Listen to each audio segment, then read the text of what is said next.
Thank you. That was a very kind introduction. Uh, this is quite a different presentation than what I've done before. I guess I just wanted to walk through a little bit of my journey so far, starting from having a need and to where we are today, and where are we basically heading to. I think those are the parts that we're looking at. If we really start to think about what is the vision behind Next Step Dynamics, and that is to ensure that we create healthy aging and independent living among our elderly population. Well, it's a really good vision, but then what did fuel this vision? That's the most important thing. A few years back, around 2012, I lost my godfather due to a fall accident. It was a fall, and then just realized that he fractured his hip, and then his life changed.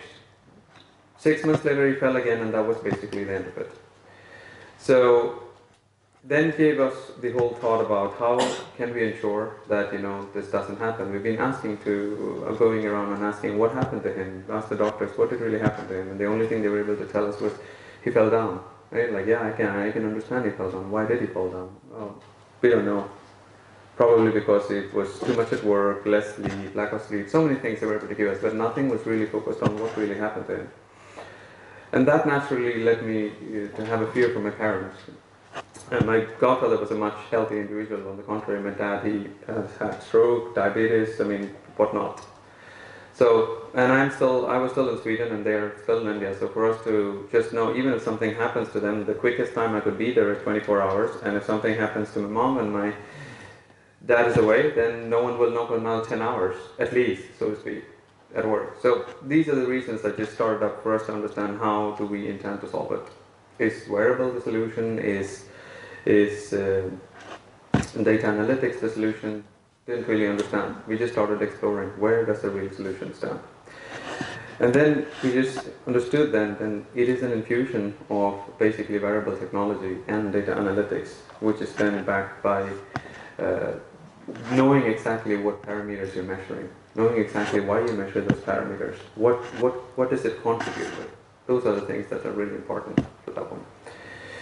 And it took us quite a while before we could understand what are the parameters that really need measurements, and then we ended up with the 3 standard tests that's being used quite basically all over the world. It's called the 6-minute walking test and the 30-second check time test and the timed up and go test. These 3 tests are basically used to understand the balance, strength, and mobility of a person, and then mix it along with how well they're sleeping or not sleeping, and then measure it day in and day out. And all of a sudden you get a pattern for somebody. Once you have a pattern for somebody, then it's just easier to understand, is the pattern going down? Why is it going down? What is the one that's causing the problem? Then you could say, okay, they need to get some attention. And then I often get asked, what is the biggest intervention that you're thinking about? How can we save when we have this data? It's as simple as that. When you notice that there is a decline of pattern, the simplest thing that I always think about from my godfather is, had I known what was happening to him, then I could have just given him a call and say, you know what, slow down. If it was his job that was causing his problem. Or if it was something else, the simplest thing was say that something seems wrong, why don't you just go visit the doctor? That is as simple as that. And that's something that bugs me till today. If something like this existed, it is a simple phone call that could have avoided, that could probably saved his life. Simple as that. So I think that is where we went forward with, basically. And then came a part where the transformation to a scale. We did a very small pilot sometime back, which went well. It was a very small pilot, but then which went well. Then we knew that we were on to something that is good. So then we opened up our investments, got a few investors, and I should just say all along, I think the key is to have good mentors. And when you move from a startup to a scale-up, that transformation, I think that's where we are today. And it is a very interesting transformation because, as you could see, when you're a startup, it is the biggest bubble that you think about. Oh yeah, this needs to work. This is very important. We need to get this one up and running. And then when you start moving to scale up, and then small bubble starts to creep from somewhere, and then all of a sudden it's more for you to think about than just when you were a startup. And then it just starts floating around. And one thing I always felt like is no matter what stage of a company you are, I think it's always valuable to have a mentor who's walked that path, so that at least they can help you avoid the mistakes that usually happens. And that is, I would say, one of the biggest learnings that we have along the way. There's always something to learn. We have been constantly learning. I mean, it's a bit tricky. You either learn the smart way or you either learn the hard way. That's how it works. I have had the fantastic opportunity to have two great mentors. We have Marianne Larsen and Margarita. She's in the UK. Ah, she's in the UK. Okay. When I just entered into this transformation from a startup to a scale-up, I should be very honest. I mean, they both had so much to tell me. You know, you need to do this, you need to do this, you need to do this. This is something you need to really think about. But when you're in this transformation, or somehow you just carried away, you just floated away, you have so much to do, just forget about all the things. You think, now we're there. And then all of a sudden you realize, oh no, what they said, I should have listened to all those things. Oh my God. So, I just want to say thank you, and that's why I say if I had listened to them, I think I would have learned quite a lot of things the smart way. Now I'm learning quite a lot of things the hard way. But I'm trying to go back to them so I can learn things the smart way. So that is, for all the startups out here, I think that's one of my kindest requests as well. Wherever you are, make sure that if you have a good mentor, stick to the mentor. And I think they will help us to avoid quite a lot of things along the way. And I think another biggest learning is also that no matter what, I mean, like if you, since this group, this startup, we're all talking about health tech startups.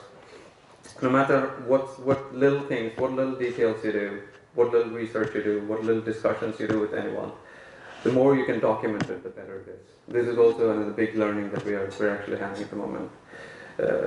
When you're a startup, you just want to go talk, get as much information as possible, and then you start working on technology and then just rush forward. That's all we aim for. Just take this forward somehow.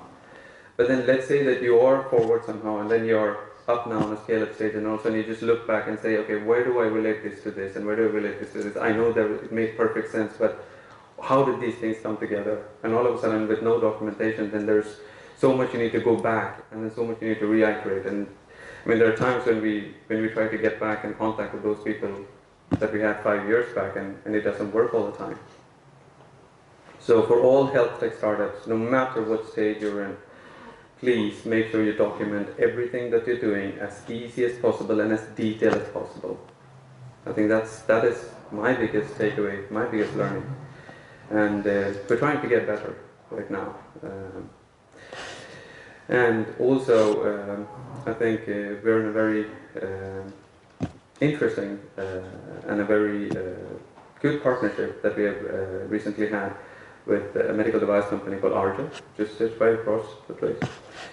And that is also, I would say, one of the things to look forward to. What kind of partnerships do you like to have as a health tech startup? What do you expect your partner to bring in? I mean, in our case, we knew that a partner, we're not just expecting money from our partner, it's a little bit more than it. Because as a startup, you more often feel like you cannot go forward on certain areas. I mean, you can go to a VC and they might give you like 200 million, that would work. But all of a sudden, like, how do you put that 200 million, for example, into a medical device regulation? That is a totally different story. The only thing you can do is run to a consultant, start hiring medical device people. But on the contrary, if we just realize that, okay, this is what I'm expecting of a partner, then I think that it is absolutely worthwhile to go along the stretch, wait out, and finally achieve the goal. And I think that is one of the biggest things that I feel very happy at the moment, because with Arjo, that's one thing that we're really very happy about, because they can guide us on the right way, and they do guide us in the right way to ensure that we could actually do what is necessary, collect what is necessary evidence so that we can actually go forward and take it in different markets. And then, basically, I'd say with that being said,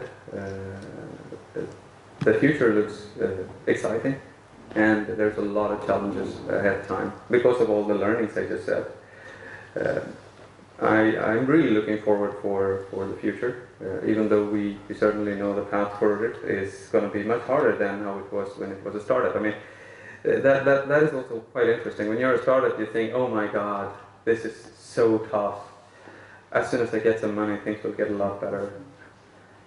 But like they say in the Spider-Man movie, with more powers come more responsibilities. It's the same here. With more money comes way more responsibilities. And all of a sudden in a lot of places, I think, another thing I actually just noticed when I look towards the future is there will be lots of times, and this is for the starters, so lots of times where you will question yourself, did I do something wrong? Is there something wrong? I mean, like, it will doubt you because you're moving from this bubble that I just showed here, this bubble that we just showed here, to start looking into quite a lot of bubbles. When something like that happens, I'd say, fall back to your mentors. Fall back to the ones who've seen you walk this path. And I remember how many times Marianne and Margareta told me that, Karthik, take a pause. Just realize where you are. Then you will get some confidence in yourself. I think just to say that, you need a mentor. So that you know that, okay, it's not a random X, Y, or Z telling that, oh yeah, you've done a good job. No. It's something who's seen what you've done, been with you, been through your mistakes, helped us out of all the pitfalls. Yeah, so I think that is all I have, basically. This is my journey.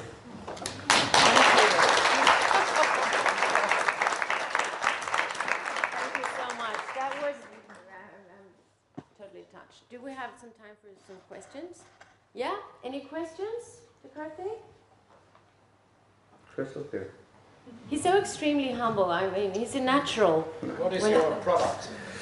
It is a solution where wearable is in the center of it. Wearable is used to collect different parameters from an elderly person, and this is then analyzed in the cloud, and the risk of fall is then presented to the authorized caregiver, so that appropriate intervention steps can be taken. Yeah? Yeah, so you said it's good that if you document all your learnings along the way, like, what would you say be the most important reason to do that? That you said that you need to go back and see what you do. The most important reason to do that is simply, I would say that when you start off with a product, you really don't know where you're going to go. And as I've come to realize, there is a very thin line between having it as a commercial product or a consumer product or having it as a medical device product. When you realize, I mean, we built this along the way thinking that it will be a regular CM or consumer product. Never really thought it will end up as a medical product. But if it's going to end up as a medical product, then you know that everything that you've done along the way is important. Why did you choose X? Why did you choose Y? What is the rationale behind X? What is the rationale behind Y? When you choose those things, it would have made perfect sense for you. Then you just focus, oh, now we chose this one. Now we technologize it. Now we just go forward. But then all of a sudden you just realize that when you look back, okay, why did I choose that one? Somebody told me it was very, very good. Somebody told me there was a reason behind choosing it. And then which somebody was that? Because when you're a startup, the only thing you do is, as Marianne always tells me, go around, talk. You never know where you get the input from. You never know where you get the help from. Talk to as many people as possible. Get as much input as possible. I know in that part it becomes extremely difficult to document everything that you talk, everybody that you talk to it.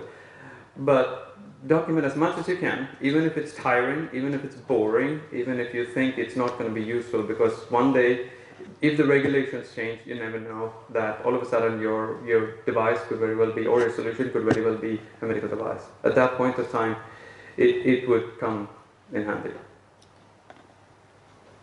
More questions? Please. Very quick ones. Yeah. Yes, what benefits does this solution give for customers? Two simple benefits, I would say. Number one is if you're talking about long-term care, the biggest problem in long-term care is that they have, let's say, 100 or 200 elderly under one roof, and they still register about 200 falls every single year.